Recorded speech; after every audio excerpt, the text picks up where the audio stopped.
Okay, here's another good one. It's a hickory smoked jerky.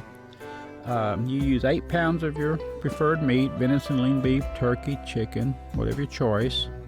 2 teaspoons curing salt, 3 teaspoons white pepper, 3 teaspoons black pepper. And the reason I put both peppers in this one is because the white pepper differs in taste from the black pepper. It's just a little milder taste.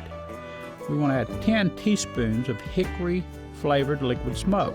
Now down in this part of the country we don't have a whole lot of hickory trees or hickory wood, so I like using liquid smoke on this because I do like that flavor.